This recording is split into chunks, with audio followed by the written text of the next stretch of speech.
Hello guys, dream movie explain में आप सभी का स्वागत है। आज हम जिस मूवी को एक्सप्लेन करने वाला है 2019 में रिलीज हुई एक हॉरर थ्रिलर फिल्म शेड की। इसे डायरेक्ट किया है फ्रैंक सेप्टेरा ने। तो बिना किसी देरी के चलिए बढ़ते हैं मूवी की तरफ। मूवी की शुरुआत में एक सुनसान जंगल के बीच जो अपनी जान बचाने के लिए दौड़ रहा होता है, पीछे एक अजीब सा साया उसका पीछा कर रहा है जो अचानक गिर जाता है और तभी वो साया सामने आता है, एक वैम्पायर जो फौरन उसका खून चूसना शुरू कर देता है। लेकिन उसी पल सूरज निकल आया और वैम्पायर जलकर राख में बदल गया। लेकिन जो का हाथ भी धूप के एक्सपोजर से जलने लगा, इसका मतलब अब वो भी वैम्पायर बन चुका था। वो धीरे धीरे पेड़ों के साए में छिप हुए चलने लगा ताकि धूप से बचा सके। आगे जाकर उसने एक लकड़ियों का ढेर देखा जहां से उसने एक कंबल लिया और अपने आप को ढक लिया। फिर वो दौड़कर एक पास के शेड में घुस गया। वहां उसने उल्टी कर दी और आखिर में वो भी एक वैम्पायर में बदल गया। सीन शिफ्ट होता है। स्टैन अपने प्यारे घर में नींद से जागता है और अपने माँ बाप के साथ नाश्ता करता है।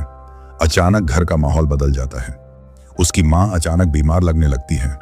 फिर उसके पिता इस सदमे में एक बंदूक उठाते हैं और अपने ही बेटे के सामने अपनी जान ले लेते हैं। इसी पल स्टैन की आंखें खुल जाती हैं। पता चलता है कि यह सब एक सपना था। हकीकत में उसका घर एक अच्छी हालत में नहीं है। उसके माँ बाप मर चुके हैं और वह अपने दादाजी एलिस के साथ रहता है। एलिस एक फौजी रह चुका है और वह काफी सख्त है जो हमेशा उस पर चिल्लाते रहते हैं। एलिस को हर वक्त ये उम्मीद होती है कि स्टैन उसे सर कहकर बुलाए। अगर कभी स्टैन उसकी बात को इग्नोर करने की कोशिश करता है तो एलिस उसे धमकी दे देने लगते हैं और उसे नीचा दिखाने की कोशिश करते हैं, कहते हुए कि जब तक तुम इस घर पर हो यहां मेरी बात तुम्हें माननी होगी। और इसके बाद स्टैन गुस्से में स्कूल के लिए निकलता है। यह दिखाया जाता है कि जो शेड है वो एलिस के घर का ही एक हिस्सा है। स्टैन अपनी साइकिल पर स्कूल जा रहा होता है। तभी उसके स्कूल के गुंडे लड़के जो हमेशा उसे तंग करते रहते हैं, अपनी गाड़ी तेज चलाते हुए उसके पास से गुजरते हैं ताकि उसका बैलेंस बिगाड़ दें। स्टैन अपना बैलेंस संभाल लेता है, लेकिन उस चक्कर में वो एक पुलिस कार से टकरा जाता है। शेरिफ डॉर्नी एक समझदार अधिकारी है जो हमेशा स्टैन को एक अच्छा लड़का मानती है और उसकी साइड लेती है, लेकिन डिप्टी हमेशा गुस्से में रहता है। वो स्टैन को याद दिलाता है कि उसकी 18वीं बर्थडे आने वाली है। इसका मतलब है कि अब उसकी गलतियां माफ नहीं होंगी। अगर उसने कुछ गलत किया तो उसे सीधे गिरफ्तार कर लिया जाएगा। स्कूल के अंदर स्टैन का सबसे अच्छा दोस्त डोमर सुनता है कि गैंग उसके बारे में बुरा भला बोल रहा है, जिससे उसे गुस्सा आ जाता है। डोमर गुस्से में आकर उनकी इंसल्ट कर देता है, जिससे मार्बल पिट और इजी भी भड़क जाते हैं। थोड़ी देर में सब एक दूसरे को धक्का देने लगते हैं। तभी रॉक्सी और स्टैन डोमर की मदद करने के लिए वहां पहुंचते हैं। स्टैन लड़ाई शुरू करने ही वाला होता है, लेकिन तभी एक टीचर आकर सबको रोक लेता है और सख्त आवाज में उन्हें उनकी क्लास में जाने के लिए कहता है। क्लास के बाद डोमर गुस्से में बोलता है कि वो अब इन सब से तंग आ चुका है और एक दिन वो गैंग के सभी लोगों को मार डालेगा।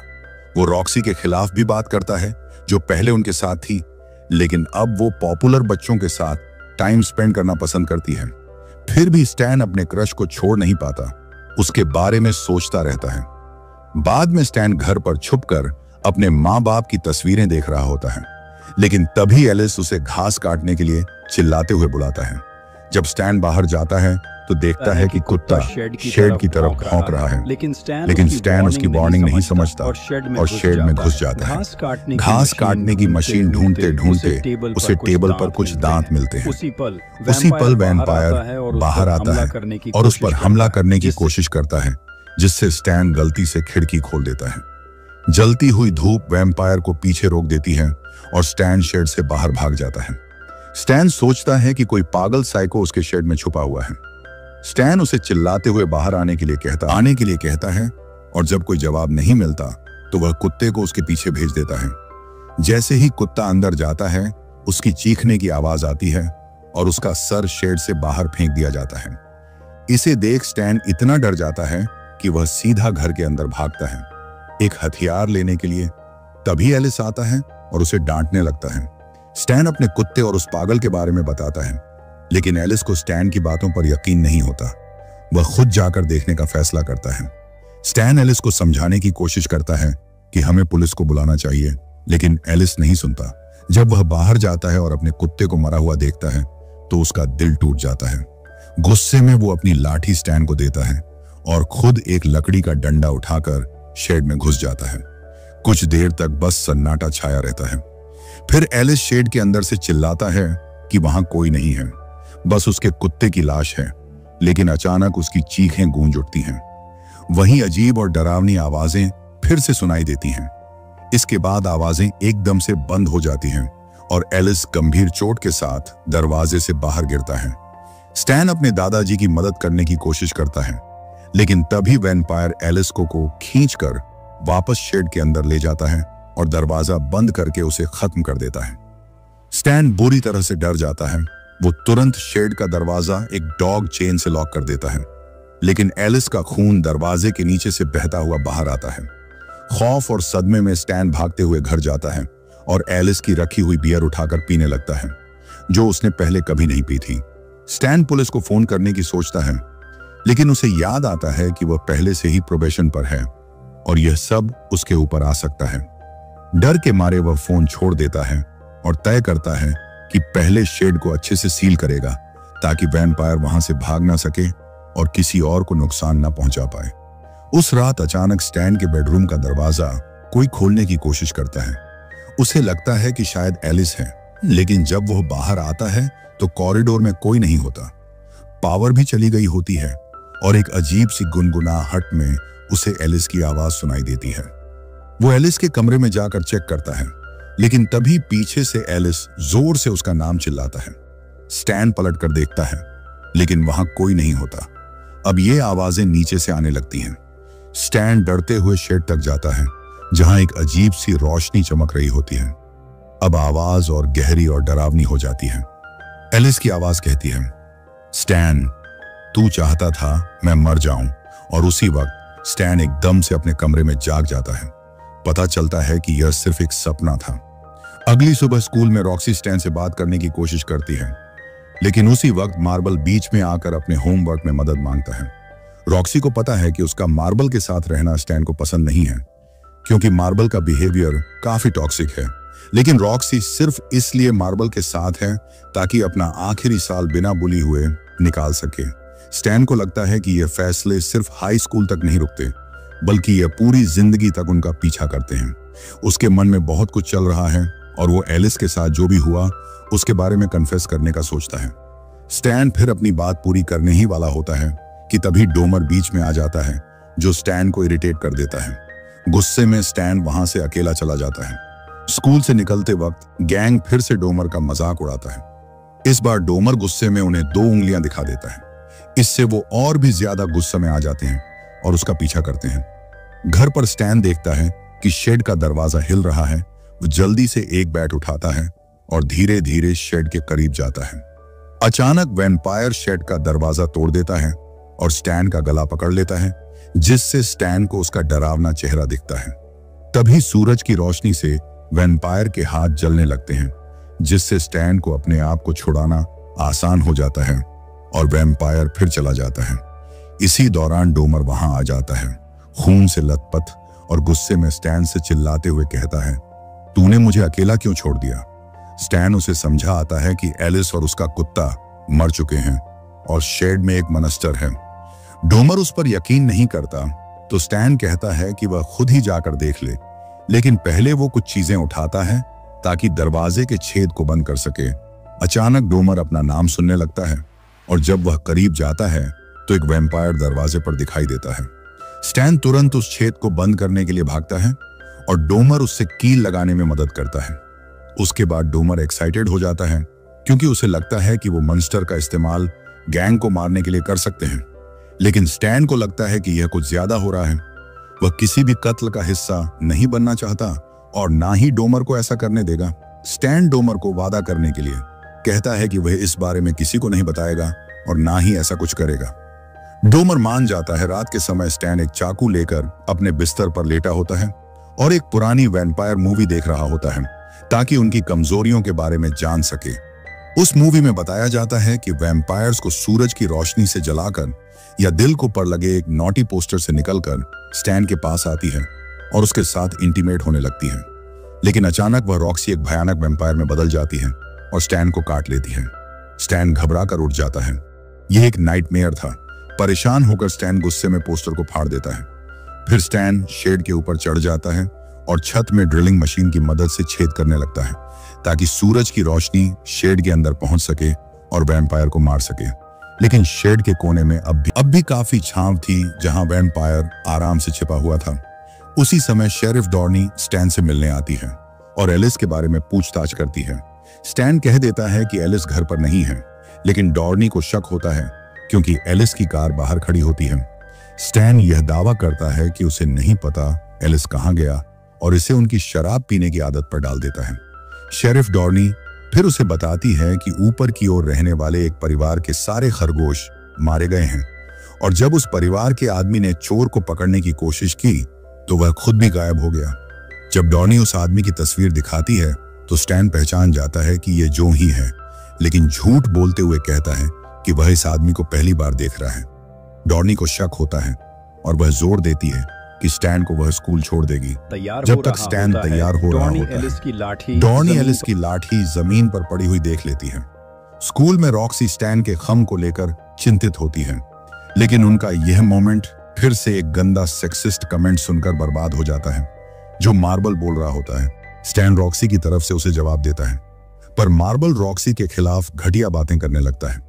सुनकर स्टैन को गुस्सा आ जाता है और वह मार्बल को जोर से मुक्के मारने लगता है। उसे जमीन पर गिराकर बार बार उसके चेहरे पर मुक्के मारने लगता है। तभी एक टीचर आके उसे रोकता है। टीचर स्टैन से कहता है कि वो एलिस से बात करना चाहता है। वो अनाउंस करते हैं कि एलिस के साथ एक मीटिंग ऑर्गेनाइज की जा रही है, लेकिन जब एलिस ने फोन नहीं उठाया तो डॉर्नी को उसे लाने के लिए भेज दिया गया। ये सुनकर स्टैन के होश उड़ जाते हैं। उसे डर लगता है कि शेरिफ की जान खतरे में है। बिना समय गंवाए स्टैन स्कूल से भाग निकलता है और इस दौरान उसे पता नहीं होता कि मार्बल उसका पीछा कर रहा है। एलिस के घर पर डॉर्नी दरवाजे की घंटी बजाती है, लेकिन कोई जवाब नहीं मिलता। अचानक उसे शेड के अंदर से अजीब आवाजें सुनाई देती हैं। डॉर्नी को ऐसा महसूस होता है कि कुछ जोर से शेड के दरवाजे से टकराया है और फिर उसे एलिस की आवाज सुनाई देती है, जैसे वह मदद मांग रहा हो। घबराई हुई डॉर्नी जल्दी से ताला तोड़ने के लिए गोली चलाती है, लेकिन दरवाजा खोलने से ठीक पहले स्टैन वहां पहुंच जाता है।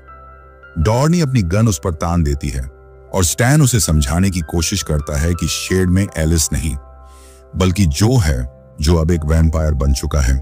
लेकिन डॉर्नी स्टैन की बातों को नजरअंदाज करती है और एलिस को बचाने के लिए शेड का दरवाजा खोल देती है।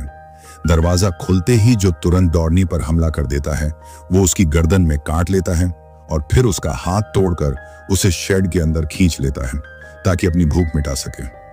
इसी दौरान मार्बल अचानक वहां आ जाता है और स्टैन पर हमला कर देता है।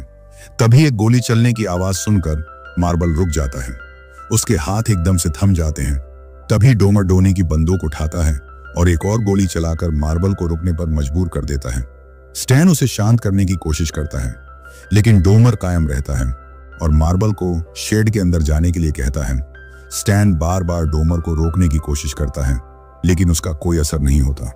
मार्बल शेड के पास धीरे धीरे चलता है, लेकिन जैसे ही डॉर्नी का हाथ जमीन पर देखता है उसका चेहरा सफेद पड़ जाता है। मार्बल डर के मारे कांपने लगता है और स्कूल में की गई हर गलती के लिए माफी मांगने लगता है, लेकिन डोमर अपनी जिद पर कायम रहता है और उसे शेड के अंदर भेज देता है। कुछ देर बाद अंदर से मार्बल की चीखें सुनाई देने लगती हैं और वह दर्दनाक आवाजें इस बात की गवाही देती हैं कि अब उसका अंत हो गया है। गुस्से में स्टैन डोमर से गन छीनने के लिए लड़ता है और उसे रोकने के लिए चीखता है, लेकिन तभी मार्बल की एक और चीख उसकी ध्यान बटा देती है और डोमर इस मौके का फायदा उठाकर स्टैन पर हमला करता है, जिससे स्टैन बेहोश हो जाता है। कुछ देर बाद रॉक्सी स्टैन को उठाती है, लेकिन डोमर वहां से गायब हो चुका होता है और शेड का दरवाजा खुला हुआ मिलता है। रॉक्सी घबराई हुई नजरों से जमीन पर पड़े हाथ को देखती है। स्टैन धीरे धीरे शेड के अंदर जाता है, ये देखने के लिए कि क्या हो रहा है। अंदर उसे मार्बल के ब्रास नकल्स जमीन पर पड़े मिलते हैं और अंधेरे के कोने में मार्बल का शरीर दिखाई देता है।